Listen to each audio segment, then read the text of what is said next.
Buongiorno guys, today we are making Sbrisolona, which is a crumble cake that actually comes from my hometown of Mantua or Mantua. So to start, let's get some butter, sugar, flour, yellow corn flour, Amaretti, even though some versions of this recipe actually call for almond flour, almonds, and a few pinches of salt. And oh yeah, right, 2 eggs, and make sure to keep those within reach. So let's go to our blender and get our almonds, sugar, amaretti, and salt. Pour in our almonds and try to break them up to your desired size, which in this case is medium to small. And add our amaretti, sugar, and a few pinches of salt. Close that up and try to mix and break up our mixture. Let's sort of maneuver our blender to make sure that those blades can get to all of our ingredients. And when you actually realize that it doesn't work, get a Ziploc bag, pour in your mixture, and relieve your stress, which will also actually work. Get your cold butter onto your desired working surface, then sort of break it up. Put your flour in circles around your butter and repeat the process with the corn flour. Test your fire striking abilities. Separate the egg yolks and put those on your butter.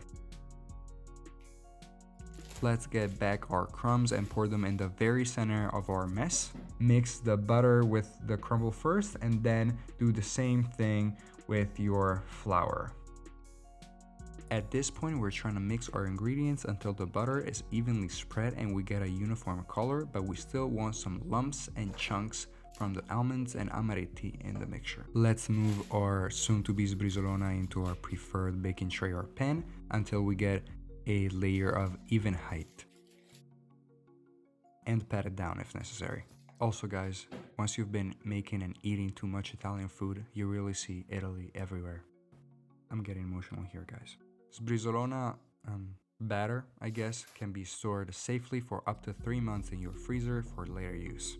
You can also add a couple almonds on top of your Sbrisolona for decorative purposes and perhaps also pretentiously dust it with sugar and corn flour once or twice.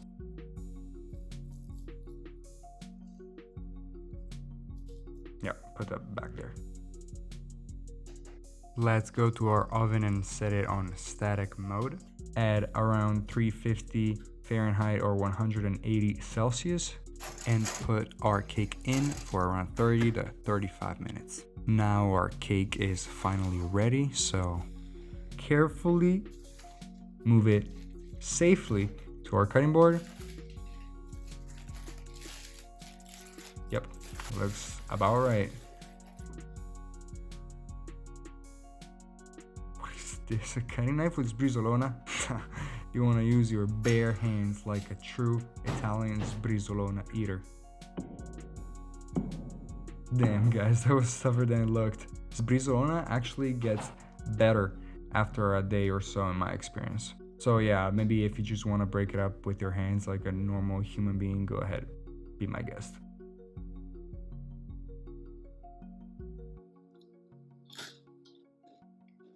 Just like Nonna used to make. Sbrisolona also tastes great maybe for breakfast with some milk or after dinner for dessert with a liquor like Grand Marnier, rum, or in general something smoky.